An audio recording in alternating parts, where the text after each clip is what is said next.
So I think we need to get clear on our purpose or passion, meaning what excites you. That's, I think, from my opinion, is just as good. What excites you? Then we have to identify who of our existing customer base, if we have an existing customer base, who of our existing customer base do we enjoy working with most and are delivering that passion of ours to? Those customers that we have the most joy serving, that we deliver what gives us the most joy, now we have something that's in alignment.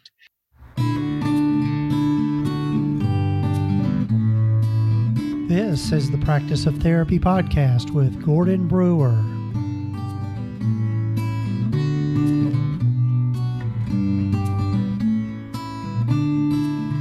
This is session number 50 of the Practice of Therapy podcast. Can you believe that? We're at 50 already.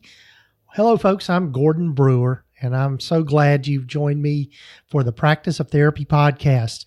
If this is the first time you're listening to the podcast, welcome, and I'm so glad you found us, and so glad you're listening to the podcast. If you've been here before, welcome back, and I'm glad you're listening to the podcast, and I hope that you've subscribed to the podcast wherever you might be listening to it. So if you're tuning in for this episode, it's a pretty special episode. As I mentioned, episode number 50, that's pretty cool, right? Halfway to 100. And after having started the podcast at a year ago, really, in August of 2017 is when I started the podcast. I'm recording this, in September of 2018, but we've just passed our 1-year anniversary, and it's a pretty exciting thing for me. I'm just really just so grateful to all of you all out there that are listening to the podcast and tune in every week to hear what I might have to say, and also my guests. And this particular episode, as you probably noticed, is part 2 of my interview with Mike Michalowicz and Kasey Compton. And so last week we talked about profit first. And this week we're going to delve in more to Mike's new book, Clockwork, and him tell a little bit about the concepts around that. But go back and listen to episode number 49 to get the first part of this, if you haven't heard it already. And that'll give you a little more context for where we're going today with this episode. I divided it up into 2 episodes because of the length. And, Mike Michalowicz, oh man, as you can tell probably by listening to me and listening to Kasey, we were a little bit googly-eyed or giddy about talking to Mike. And he was so gracious to be on the podcast. And I was just so thrilled that he agreed to do it. And it just blew me away that when I contacted his organization, his assistant, Kelsey, got in touch with me right away and said, Mike would love to be on your podcast. And so, Mike, if you happen to be listening to this, thank you so very much for being so gracious and taking the time out of your busy week to be on the little old Practice of Therapy podcast. So, but a couple of things I wanted to let you know about. First of all, if you would like to win a chance or get a chance to win the 2 books that we discuss in this podcast, Profit First and Clockwork, if you'll head over to practiceoftherapy.com/contests, contest with an S, I'm doing a giveaway. So I've got both of those books available, plus one of my little Practice of Therapy tumblers, and I'm gonna pick 2 winners. So we get both winners will get both books and the tumbler. But if you'll go over to, again, practiceoftherapy.com/contests and give yourself a chance to win. The other thing about that contest is I'm doing it through an application called King Sumo. Check that out if you ever want to do contests. It's a free app, and they do a great job with being able to promote things. But what's neat about the application is that the more you share it, the more entries you get. So go over and check that out and share with your friends, share on social media, and it'll give you even more chances to win. So good luck with that. So, again, today in this episode of the Practice of Therapy podcast, I've got Mike Michalowicz and Kasey Compton join me as well. And check out the show notes for all the information I've got there with Kasey's contact information along with Mike's. And so without further ado, here is part 2 of using profit first in your private practice.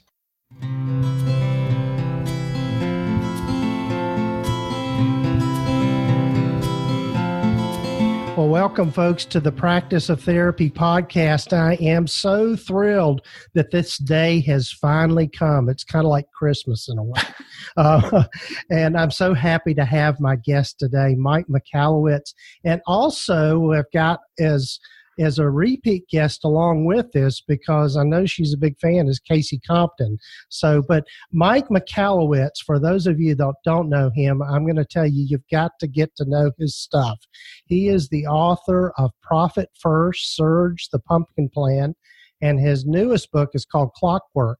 And by his 35th birthday, Mike had founded and sold 2 companies, one a private equity and another to a Fortune 500 company. Today, he is running his 3rd multi-million-dollar venture, Profit First Professionals.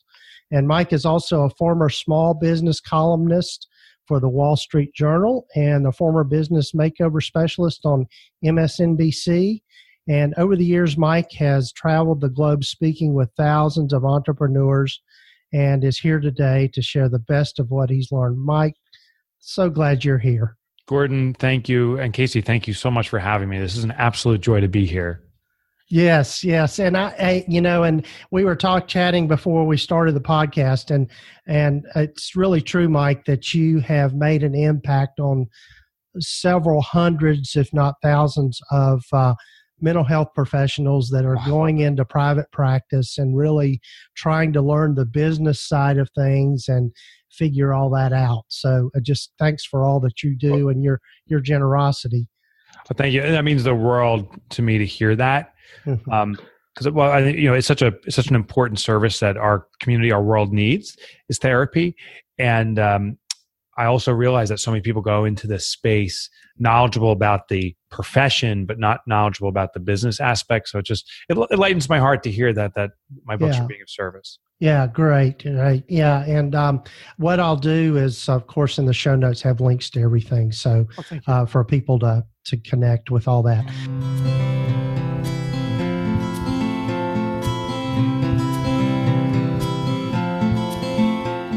And I know what's resonating for me in your book, Clockwork. And as I mentioned to you, I'm about a third or almost a half of the way through.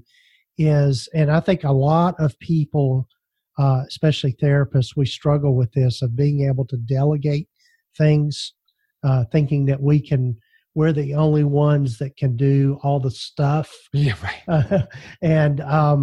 I think that's one of the things that I'm learning for myself is learning how to take more and more off of my plate so I can concentrate on the stuff that I really love doing and am passionate of doing. All us entrepreneurs are like that. Like it's called the superhero complex. At least that's what I call it. And that we can dive in and fix anything. And of course we can. We started the business. We know it inherently. We own the business. So we're highly vested in a successful outcome. So we have this superhero complex where it's like, oh, that's a problem. Whoosh, dive in, fix it, whoosh, back out, satisfies my ego. I'm like, yeah, back to my work. But that also undermines the ability for the business to defend and protect itself. It undermines our ability for our colleagues, whatever level they play at, to be empowered and to elevate themselves. So one of the extreme things, and you'll get to it in Clockwork, is I found the ultimate test for a business that can run independently is to commit to a 4 consecutive week vacation. And this is a gutsy thing, but I believe it's the ultimate test. And here's what the 4-week vacation is. I encourage every reader to declare, not for like tomorrow. I'm not saying like, oh, tomorrow just abandon your business. I'm saying a year and a half, maybe 2 years from now, we declare a 4-week vacation. What happens during a 4-week cycle, I found, is that a business will experience every element. You may have new patients come in for services. You may have a new employee that needs to be hired. You may have administrative responsibilities. They all happen usually within these monthly cycles. If we can disconnect from our business for a full month, now we've created a business that can run independently, fully on its own. What most entrepreneurs do is, if we do take a vacation, which many, sadly, we don't, but if we do, it's often like a week's vacation. And then the game we play is, the week before I leave for that week's vacation, I go into the cramming mode. I just cram as much work as I can in. I work late at night, hoping that will bridge me for the week I'm out. Then when I return, I scramble to catch up. So it's this cram and scramble approach. That is not a business that's getting independence. That's a business that's still very independent on you. But if we can remove ourselves for 4 consecutive weeks, now the business, for it to sustain, has to survive without you. In this process, I don't say, by the way, declare a 4-week vacation for 2 years out and make it happen. We go through a sequence of steps of testing and assuring that we're getting closer and closer and closer to it. And will the business run perfectly after 4 weeks? No, there'll be problems, but those problems that present themselves are the things we need to fix so that the next 4-week vacation, it can run seamlessly. And by the way, I'm not just preaching this, I'm living it. My next vacation, I'm just looking at the calendar here, is 3 months from now. I'm heading out of the office for a full month. And I'm an author and I'm a speaker. And so how do I do it? And how do I keep speaking when I can't be speaking, right? I now have 30 different people who are teaching Profit First. In fact, just yesterday, there was, I think it was 4 Profit First presentations, and I didn't do any of them. And that's what I'm transitioning to, is I've empowered other people to do it. And it's now given me the freedom to do what I want, when I want, both my life, but also back in my business. And I think that's the freedom we all want to have. Yeah. Well, I was telling Kasey that I was a little bit Facebook stalking her this morning, and she had a post. Tell them your post, Kasey. Yeah, I read Clockwork. I took a picture of the page that you said, book that 4-week vacation, and I posted it and made it public, and I'm going. So I think it's really cool. And I think it was really nice to see, it was kind of validating for me, some of the things that you talk about in Clockwork that my business is doing, maybe not to the level that it needs to do. So we have a meeting tomorrow with all of our administrative team, and we're going to figure out what that queen bee role is. And we're just going to work straight back through it. Love it. Yeah. And see, and I love the concept of, I've always been a very creative person, and down in my heart of hearts, that's what makes me happy. And so I have totally shifted. I'm not the owner of Mindsight. I'm the designer of Mindsight. And that's going to change on every single thing that has my name on it. You're giving me goosebumps. Yeah, I know. I loved that perspective. So I'm so thankful for that. I'm very, very proud of you. What I hear is you're managing your ego, and we all have ego. And I don't even mean ego as a negative thing. Ego can translate to pride. I did associate my pride with doing the work. And now I've rechanneled my ego to, like you said, to be a designer, someone who's empowering other people. We have to realize, as business owners ourselves, we do something that's very odd. We run a business. The vast majority of the world has no interest in running a business, no desire, no aptitude to do it. They just want a job. And that is the majority of people in this world, that's their definition of contentment. We as entrepreneurs are in a very privileged position to give people the opportunity to live in this contentment. Unfortunately, what I was doing was inserting myself in the business, micromanaging, jumping all in, and that fed my ego. And then I finally one day realized, oh my gosh, and I turned my ego on itself. I said, what would also satisfy my ego but empower my colleagues? And it was to be a designer, to be someone who helps orchestrate an organization so that everyone can elevate. So I'm very proud of you. And when you go on your 4-week vacation, if you want to swing by New York City, I'd love to give you a high five. Absolutely. Yeah, tell me if you're in town. I just want to give you a high five and buy you a cup of coffee. I mean, that's just amazing that you're doing that. I will hold you to it. So. That's a deal. It's a deal. Yeah, that's great. That's great. It's, one of the other questions I know, Mike, that I had was for for people that are really trying to think about scaling their business, Yeah.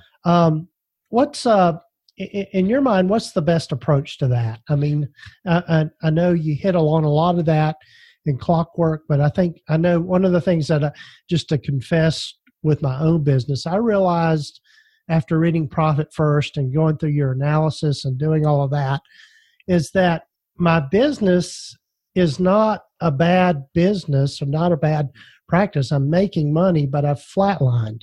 Yeah. And and it's kind of like, well, I'm not really growing, but I'm comfortable, kind of thing. Yep. And so I think that maybe there's some people out there in that same situation. It's a great question. What I've experienced, Gordon, with business growth is it often is a step process. Mm-hmm. And once we get to a plateau, we're simply at a step, but we have to change our behavior in the way we're managing our business to climb that next step. Mm-hmm. For most businesses that are at a plateau where they've hit a comfortable level, but they can't grow anymore, it's usually they're not experiencing what's called alignment. I actually do talk about this in Clockwork.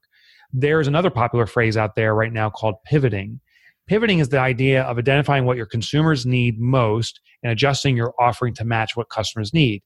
And at first blush, it's a genius strategy. I mean, serve what customers want. That's the only way to grow an organization. And pivot's not necessarily a new term. It's a new term, but it's not a new concept. It used to be called paradigm shift, inflection point. It's just the modernized term. Mm-hmm. The problem with this concept, though, of pivoting and inflection points is that it disregards the owner's interests. So I've seen businesses change their offering to match what customers need, but the owner starts to resent their business. They're like, I'm doing the customer wants, but I hate what I'm doing. That is actually another roadblock to growth. So we need to do alignment. There's two things that are very important. First of all, is I think we have to get very much in tune with our purpose or passion in business. I have a very clear purpose for myself. It's to eradicate entrepreneurial poverty. I know why I'm doing it. I feel it's a calling from above, and I feel compelled to every day of my life serve this calling. The vehicle is by being an author. So I think we need to get clear on our purpose or passion, meaning what excites you. That's, I think, from my opinion, is just as good. What excites you? Then we have to identify who of our existing customer base, if we have an existing customer base, who of our existing customer base do we enjoy working with most and are delivering that passion of ours to? Those customers that we have the most joy serving, that we deliver what gives us the most joy, now we have something that's in alignment. Of those customers, which ones pay us the best? Which ones are the best revenue opportunities? And one important point here is if a client pays us well, that is the ultimate form of appreciation. I can ask my customers all day long, how do you like my service, my books, whatever? And people are like, yeah, I love your books, Mike, they're amazing. But we lie to each other. That's a social appropriate thing to say. The real definition of a reader is the person says, I just bought 50 more books yesterday because I'm giving it to every one of my friends. And every day of my life, I'm buying more and more books to give it to my friends. They're demonstrating their actions. They put a lot of value in me. So which customers give you the most joy? What gives you the most joy? And of those, who are paying you the most? Those are the customers that we need to clone. And I did actually write about the strategy in the Pumpkin Plan. So it's a detailed strategy, but the very simple strategy is once you identify who your best customers are, we need to find what's called the congregation points. Congregation points are where your best customers are hanging out with other people just like them. For me, is my best customer a female entrepreneur who's re-entering the workforce after raising children and now wants to be an entrepreneur, which as I started as an author, that was a community that I was talking with. I then said, well, I met with these readers and said, where do you hang out? Like, where do you find other people like you? And there was like 2 or 3 conferences specifically for women entrepreneurs. And I was able to access those communities, which, by the way, when you're the only guy in an audience of all women and you walk in, people think you're a little bit creepy. So just as a warning. But I became acclimated to this community and understood how to serve them. And it's they, on their shoulders, grew the exposure of my books and carried me to a much greater community. It spawned tremendous growth. So in your case, Gordon, I'm thinking, who are your best customers that you pay you the best, you love working with them, you love the work you do for them? Let's identify where they congregate. And maybe it's not a conference. It could be podcasts they listen to. It could be magazines they read. It could be a Facebook page that they're on. But where are they congregating? And then we need to have you present there. Because then once you start appearing in front of this community repeatedly, they'll start flocking to you, and that'll spark growth. Yeah. This, by the way, is not an overnight strategy. It's not like tomorrow morning the business is taking off. But if you stay persistent in front of a community, it's usually within a 12-minute cycle that they've seen you enough times that you start getting a flood of new opportunities your way. Yeah. And I'm so glad you said that, Mike, because I think the 2 points that just really stood out for me with that, and it's something that I know my audience hears a lot from me about, is number one is know your why. Know why you want to do what you're doing. And number two is serve your ideal client. Find the people that you enjoy working with the most. Find that niche and concentrate on that, and that will just automatically, and it's almost a mystical kind of magical thing. People will flock to you. And I would even say give them preferential treatment. My mama used to say to me, Mike, all people are created equal, treat everyone the same. And I hate to say this to my mom, but she lied to me, at least from the customer's vantage point. Our best customers, we must give preferential treatment. We must prioritize them because that is what will make them raving fans. So if the best therapy sessions are, time slots, say, are between 8 and 10 a.m. in the morning, and again, between 5 and 7 o'clock at night, protect those exclusively for your best customers. Now, this also means that you're not devaluing, but you're reducing the quality of service for the other customers. But by giving preferential treatment to your best customers, they will become raving fans and carry you on their shoulders. That's the hardest thing I think I see entrepreneurs make. They say, I know who my ideal customer is. I know exactly how to serve them. They give me joy. I know what my why is, but I'm going to serve everyone the same anyway. And that's the problem. We need to channel that strength of ours to our best customers and really cater to them above and beyond everyone else. Right. Yeah, and I think it's the other thing that reminds me of is just having more of an abundance mindset than a scarcity mindset. Yes. I mean, there are more than enough clients for therapists out there, people that want and need our help. And I think sometimes we lose the sight of that, and we let fear rule. So I was working with a chiropractor, which similar in some regards. That in the town that he worked in, there were 7 other chiropractors, and it's a population of 4,000. So that's a lot of chiropractors. And so they're hoping to draw from all over. He was struggling, and I talked with him because he happens to be in a neighboring town. And we said, well, who's your best customer? Who do you love working with? And he said, it's these teen athletes and youth athletes. He said, because these children, athletics are being pushed down to younger and younger ages, and the injuries they can sustain are more and more severe. I feel really called. He's a young child himself. Feel really called to protect these athletes. And so what he did is he would start doing chiropractic services for these ideal customers, which, by the way, he's in a unique circumstance. The benefactor is the child. The true customer, though, was the parent, usually the mom, who was bringing their child in and wanted their child to perform athletically, but wanted to protect their child from injury, of course. He then asked them and said, where are other parents like you talking about children's development and injuries and stuff? And they said, well, we're on the PTA, the Parent Teachers Association. We're all on the sidelines for the soccer game or the football game. We're all talking there. Well, he started to go to these events and showing up and saying, listen, I will do a free chiropractic examination for the team. He went and met with the head coaches and said, before we do a game, I will do a chiropractic examination of the children, with the parents' approval. Well, very quickly, he became known as a performance chiropractic doctor, which was, there's no such thing. He just became known for this. And then he started getting droves of business because he became a perceived specialist, which he truly was. He started to learn things about this community that they needed, that other chiropractic doctors who are serving the general community would have never known because they're serving everyone. Right. So it speaks to your point is if we go with this abundance mentality and focus on a community, it can open a wealth of opportunity. Right. Right. Wow. Well, Mike, I want to be respectful of your time. Kasey, do you have any other parting questions that you're just dying to ask? I do, really fast. Okay, so in Clockwork, when you talk about the queen bee role, and you have to identify that one role, and you give everyone those great PDFs, those printables that they can use and work through. In a service industry such as ours in mental health, do you ever find that there could be two queen bee roles? Question.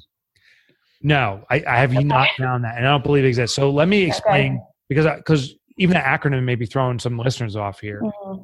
Queen bee role is the core activity or function that drives your business forward. It's the most important, the heart of the business. Mm-hmm. Now, this is an analogy from beehives, which we don't have time to go into, but it's the core function that the survivability or thrivability of any organization depends on. Here's a quick example. FedEx is a good example because it's a world-recognized brand. FedEx has a brand promise, and we all need to know what the brand promise is. What's the one thing you distinguish your business on? Meaning, what are you known for? And FedEx, of course, is known to deliver packages on time. They say if it absolutely, positively needs to be there, tomorrow, we'll make it happen. If we peel back the onion from the promise we're making and look at all the activities that support that, and there's tons of activities, what is the one most critical activity to make that promise a reality? And what it is for FedEx is the logistics. Mm-hmm. They focus on logistics, and all the employees know the importance of it. To the point where if FedEx says, you know what, we're not going to do logistics anymore. Like, who cares about the packages? Let's just have great customer service. Will people notice? Yeah, some people may say, wow, they're very friendly on the phone. But the moment packages are not being delivered or delivered on time, people will get frustrated and FedEx will go out of business. That's the one core thing. Everything else is important, but there's one thing that's elevated above all else. So that's the QBR. To the point where if it gets threatened, FedEx has to take immediate action to protect it. And it happens to get threatened every single year. It's around the Christmas holidays. Every single year, there's an influx of shipping demand. FedEx gets overwhelmed. The managers don't start yelling at the drivers and say, drive faster, deliver quicker, run. The managers instead say, okay, we got to step up. And the managers start driving the trucks too and getting the packages out there. I would say, Kasey, in your organization, in my organization, all of us, we have to first know what's that one thing we're known for? What's the great distinguishing factor, our big promise to the community? Then peel back the onion. Yes, there's many activities you do that support it. But of all of those, if you could only do one, what is the most important activity that's supporting that brand promise? That is your QBR. Well, thanks. Mike, again, I want to be respectful of your time. Tell folks a little bit about how they can get in touch with you. And like I said, I'm going to have links in the show notes here for your books and your website and all of that. But if folks want to reach out to you, what's the best way? So I'll give two ways. If Clockwork, since we spoke a lot about that, I've set up a site with all the resources. If you have a team like Kasey working on this with you, and that's how we want to do it, there's videos, there's additional training. There's actually a coaching session I did on this site. It's called clockwork.life. It's all free. And so you can go there and get access to all the tools we have to support your journey in that 4-week vacation. The other site, if you want to explore all my books, I'm a blogger. I used to write for the Wall Street Journal. I have all my articles available for free. It's at mi-KAL-o-wits.com. Now, here's the problem. Michalowicz is long in Polish. It's a horrible last name. So I found a shortcut. If you go to mikemotorbike.com, here's the irony. I'd never driven a motorcycle, but that was my nickname in high school. If you go to mikemotorbike.com, that will throw you over to my site. And if you sign up there, I think you'll find tons of additional resources to call it the all-encompassing tool set to growing a business. Wow. Well, Mike, this has been probably one of the best times I've had, and I'm just still soaking it all in. And I hope maybe I can get up with you here soon again and do some more things. I think it's your 4-week vacation. I think you're coming. Yeah. I think you're right. It's coming. I'm overdue. So, good. I'd love to see you. Yeah. All right. Well, thanks, Mike. And thanks, Kasey, for joining in. And we'll be talking with everyone soon. See y'all. Thanks. Bye-bye.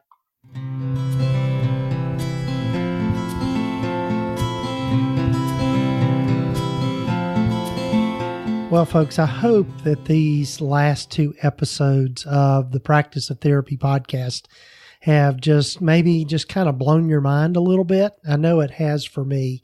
I'm just so indebted to Mike Michalowicz for spending the time with me on this interview. And it's just really got the wheels turning in my brain, just thinking about my own practice and thinking about what it means to make a profit, put profit first, and also to think about my priorities around the systems I have in place and what it means to have the type of practice that fits me best. And I hope it's done the same for you. I know in the last episode, at the end of that, we were talking about let the right size business or the right size practice find you. And I think by just understanding all these concepts just around systems and processes and profit, it will ultimately help you run your practice in a way that is sustainable and creates the lifestyle that you want for yourself. And you're going to be hearing more about this from me. I've got lots of ideas turning in my head. One that I'll let you in on is that I'm going to be putting together just a financial management course for therapists to help them better understand how to run their practices from the financial side of things and also understand the systems that they need to have in place to do all that. Because realize that there's not just a whole lot specific to our field out there on that subject matter. So keep a listen for that. And if you're interested in getting more information about that, you can always email me at gordon@practiceoftherapy.com, and I'll be glad to keep you in the loop on all of that as we develop it. So do go over to practiceoftherapy.com/contests with an S and register to win the giveaway. The 2 books, Profit First and Clockwork. And good luck to you on that. I'll be announcing the winners here in another week. As I'm recording this, it's the end of the first full week of September, and probably announce the winner around September the 14th or something like that. So go and enter the contest and share it so you get more chances to win. So good luck with all of that. Also, do go over to practiceoftherapy.com, can't talk today, and check out the resources page. I've got lots of things on there that might be of interest to you. One of the ones that still get a lot of questions from people about and a lot of interest in is the G Suite for Therapists course that I put together. And again, you can get that at practiceoftherapy.com/G Suite course. And in that course, I just teach you how to use all the tools of Google G Suite. Google G Suite is probably one of the hidden gems for business owners in that there's a lot of tools and applications you can use. And especially if you're in those beginning stages of private practice and don't want to have to invest a lot of money into EHRs, electronic health record systems, and that sort of thing, G Suite can really fill the gap for you and do it at a very reasonable cost. The paid version of G Suite is only $5 a month per user, and that gives you HIPAA compliance and HIPAA security. Another really popular resource that I have out there is called the Session Note Helper. And what the Session Note Helper does is teaches you how to set up a system within G Suite or Google G Suite using Google Forms and Google Sheets or Google Docs. Set up Google Forms and Google Docs so that you can create a narrative style note by just using some checkboxes and menus. And so check that out. And there's a direct URL for that. Just sessionnotehelper.com will get you over to that. And I've had several hundreds of people to purchase that resource and are finding it helpful. So you can check that out as well. And one other thing I'll mention is, even though we've already started our mastermind group, started it today and got a good, a little small core of good people that are involved in that, but I still have a few slots left. So if you're interested in joining that, and that's really geared for people in that growing phase of private practice, where either you're in solo practice trying to figure out how to get more clients and get more people coming into your practice, or putting those systems that we talked about in place to run your practice more efficiently, or those people that are in solo practice already and they're getting full and they're really trying to figure out that next phase of their practice, whether they're going to be starting a group practice or not. So I think you'll find that mastermind groups are one of the best ways to learn new things and to really get a focused plan for your practice. So, as I mentioned, there's still some few slots left. We've already started and we're already going. So, but you can still, we can fill you in and get you up to speed really quickly. So, that is at practiceoftherapy.com/mastermind.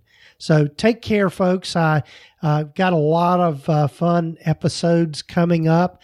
I've got Kate and Katie from over at the Private Practice Startup that are going to be with me in the coming weeks, and also Jeremy Zug from Practice Solutions, which is a service that provides billing for those of you that are using insurance. And so looking forward to talking to them in these future episodes. And again, thanks for subscribing to the Practice of Therapy podcast. And do a go over and give us a rating as well, wherever you might be listening to it. It just helps boost the audience here and helps other people find us. And I love hearing from you. Feel free to shoot me an email anytime at gordon@practiceoftherapy.com. Take care, folks. Have a great rest of your week or weekend whenever you might be listening to this. And again, thanks, Kasey, for being part of this journey with me. Kasey Compton, who was on the podcast with me for this episode. Take care, folks.